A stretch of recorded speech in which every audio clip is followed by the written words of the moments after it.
Tourism spending in Singapore is projected to hit between $47 and $50 billion by 2040. It is also expected to grow faster than international visitor arrivals. This is why the Singapore Tourism Board is shifting its focus from volume to value, starting with 3 strategies. First, by capturing demand from new markets like visitors who come for meetings, conferences and exhibitions or MICE activities. Another targeted segment is travellers who either transit or transfer at Changi Airport, as these make up about a third of overall passenger traffic. To ensure Singapore continues to appeal to visitors, the Orchard Road and Sentosa precincts will continue to be rejuvenated. And along with efforts to attract new cruise concepts and infrastructure upgrades, STB is also looking to pursue hotel brands that have a strong appeal with guests. Now, all these will be supported by investments in local enterprises and the workforce to develop a future-ready sector. Global brands will be brought in through events or concepts, and funds that support development of tourism experiences will also see expanded coverage. Now, with tourism receipts last year hitting a new record of $29.8 billion, STB projects spending this year to reach up to $30.5 billion. Still, it cautions that the imposition of U.S. tariffs will bring down consumer confidence as countries revise their growth rates downwards. Even as we look ahead to a pipeline of events that will invigorate our tourism landscape, we must brace ourselves for near to medium-term volatility that will test our adaptability. We are committed to supporting our industry and workers, not only to mitigate the potential impact to our growth, but to emerge more resilient together. The Marina Bay Cruise Centre will undergo a $40 million upgrade in its most extensive expansion project since opening in 2012. This will see capacity almost double to hold nearly 12,000 passengers. The expansion comes as cruise demand is expected to grow steadily over the next decades. Kate Low with the details. This is how the Marina Bay Cruise Centre Singapore could look like when it's completed by the end of the year. Among the upgrades are larger sitting areas for passengers to embark and disembark, and check-in stations that can accommodate 2 larger cruise ships concurrently. To make things easier for passengers, the vacant land in front of Marina Bay Cruise Centre will be transformed into a new ground transport area. This will increase the number of coach bays and more than double the number of ride-hailing lots. Part of the Marina Coastal Drive will also be widened to help with traffic flow, making access to the terminal much smoother for passengers and buses. We expect growth to be steady in the next few years, and we are seeing trends that ships are getting bigger. So that's the reason why we feel that we need to expand our capacity to be able to handle the next generation of cruise ship. For example, today that our cruise terminal can handle 7,000 passengers, and one ship alone is already of that size. So that's the reason why we need to enlarge the capacity. The cruise centre will remain operational during the upgrade, with construction phased to minimise disruptions. When we do have the ship calls during the peak period, we will just time it correctly with the construction vehicles. We obviously need to engage the cruise ship. We need to engage the port operators. We need to even communicate to the passengers on the changes that needs to be done. There will be alternative modes, on what they call that, pathways for us to get to the terminal during the interim period. Besides expanding infrastructure, STB says it's also working closely with ASEAN countries to build more new itineraries that showcase the region as a preferred cruising destination. And for more analysis, I'm joined by Dr. Samer Elhajjar, Senior Lecturer at the NUS Business School. Dr. Samer, welcome to the program. It's good to see you tonight. Thank you, Shahida. So tourism receipts last year hitting a new record of $29.8 billion. International visitors arrivals hitting 16.5 million. What do you think could be the factors that are driving this growth that we are seeing? I think that's a natural reaction after COVID-19. We were stuck at home. Now we can travel again. So it's a natural reaction to the post-COVID-19 era. But also, actually, Singapore has a lot to offer to for tourism, right? We have safety, clean streets, cultural experience, and very emotional story to tell to people. I think people are driven by emotions when it comes to tourism. They come to Singapore to visit not only place, but to feel it. And here you can feel the development, the growth, the technology, and people.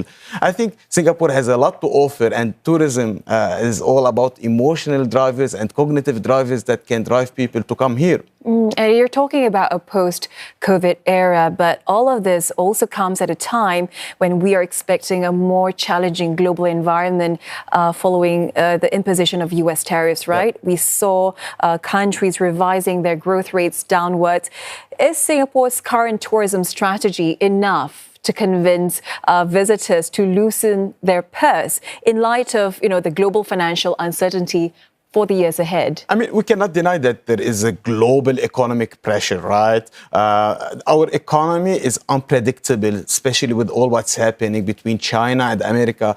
We are talking about the biggest economies in the world. But still, I think the value proposition of Singapore is unmatched. I'm talking about the best infrastructure, the best airport, and also the best exposure to the Asian experience. I think the STB efforts are positioning Singapore at the best way to welcome all of these tourists, given these unpredictable economic conditions. I'm sure that consumer purchasing power and consumer confidence are very important factors to take into consideration here. But also when we look at the value proposition of Singapore when it comes to the tourism map, I think it's unmatched. And Singapore Tourism Board, meanwhile, is shifting its focus from volume,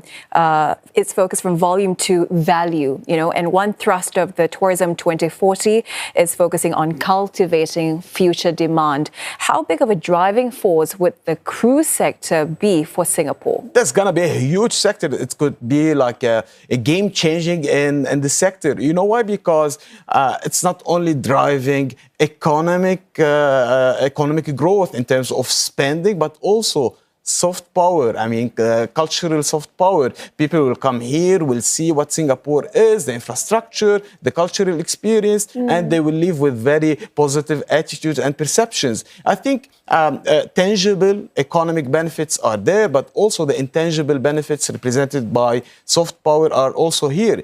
So Singapore will definitely benefit a lot from this effort. All right, Dr. Samer, please stay as we take a look at one of tourism's key drivers of growth, and that is the MICE segment. Now, Singapore is studying the development of a new hub to host activities for the meetings, incentives, conventions, and exhibition segment. As Tourism Board says, such visitors spend twice as much as leisure travellers. We are seeing that more MICE delegates are not just visiting a destination for the sole purpose of participating in the MICE event. They are also taking the opportunity to participate and experience some of the leisure offerings in the city itself. So we believe that any infrastructure, any venue that we build in the future must be able to leverage not just the great business infrastructure and amenities that Singapore is already very well known for. The long-term goal is to triple MICE tourism receipts by 2040, which STB says will be about 10% of overall tourism spending. To expand the pool of local hosts for conferences, it has signed a deal with the Singapore Business Federation for 2 years to help them better secure corporate events. The agreement also builds up capabilities of trade associations and chambers, or TACs.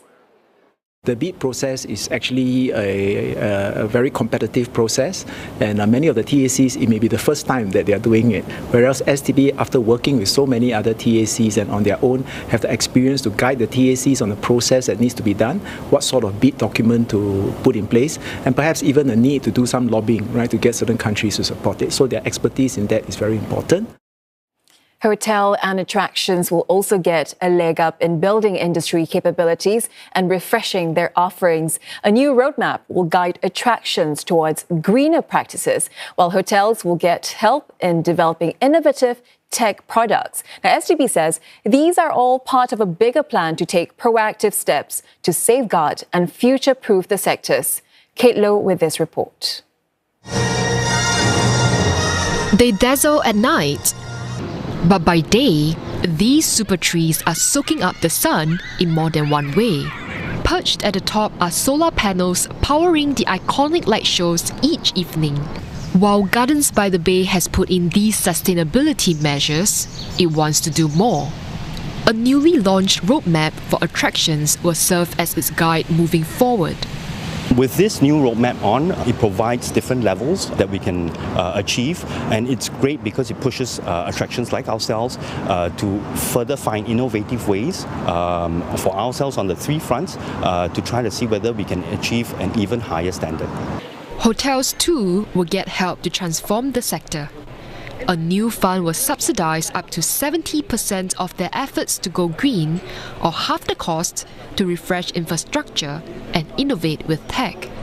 The industry needs to be competitive, and because that they are changing trends, they are also changing consumer needs. They are also increasing demands for sustainability products and services, and the hotel themselves also need to be very productive. The biggest challenge for hospitality industry in Singapore is really the manpower crunch. And this is where the funds will help, because when we can improve productivity, that means we let our colleagues focus on really creating the good guest experiences and engaging with our guests. So I think the funds will go a long way towards that. She says that moving forward, more partnerships and collaboration within the industry to share best practices will be key.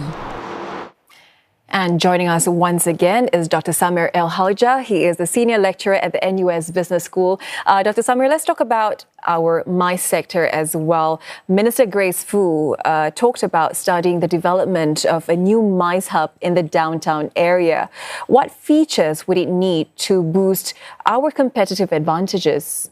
I think Singapore is a gateway to Asia, and the destination hub should represent this ecosystem, should represent this cultural and economic experience that MICE attendants could feel it, right? MICE is all about connecting people together. And the destination hub should be an outlet where people can connect, can talk to each other, but can also feel Asia. I think people, when come to Singapore, they want to feel the experience, and most interestingly, the cultural and local experience. So it's all about connecting people under the umbrella of cultural and Asian experience. You know, and the long-term goal is to triple MICE tourism receipts by 2040, right? But how must Singapore continue to innovate to attract more organisers to hold their events here? I think we need to keep the momentum, right? We need to give more incentives, more financial incentives for the companies. We need to develop our ecosystem, our infrastructure. And most interestingly, we need to work together, right? All stakeholders need to work together to improve the ecosystem. I think Singapore is on the right track when it comes to the ecosystem of MICE. We give incentives for organisers, we have the infrastructure, and we have the best ecosystem that can give not only incentives, but also a welcoming experience and environment for businesses. We just heard from Kate's story that Singapore is also supporting hotels and attractions to embrace sustainable practices. How important will this be to travellers? What does it mean for travellers? And is it something that we can play to our strengths? I think for a long time there was a gap between say, do. We used to say a lot about the environment, but we do much less. But now with Gen Z, and we are having more and more responsible, eco-friendly consumers, eco-friendly visitors, I think Singapore can play a very important role here, because it's you can see clean streets, clean environment, too many green initiatives. This could be a very good attraction for this segment of tourists. I think Singapore is trying to diversify the portfolio of tourism. You see, we have sports, entertainment, and now we are targeting eco-friendly tourists. That's actually a very good initiative to try to please almost everyone, to target almost everyone. We are talking about not only environment, but also responsibility, social responsibility, and ecological responsibility to almost everyone. And why is this important for Singapore at this point? I think Singapore has to diversify, right? We are living in a point that we need to diversify our tourism portfolio. We cannot focus only on entertainment or sports. We need to try to target all segments. if we need to target like $30 billion, $40 billion in the next 10 years, we need to diversify our target segments. All right, diversificating our segments, right? And continuing our push towards sustainability. Dr. Samer, thank you so much for speaking with us tonight. That was Dr. Samer Elhajjar, Senior Lecturer at the NUS Business School.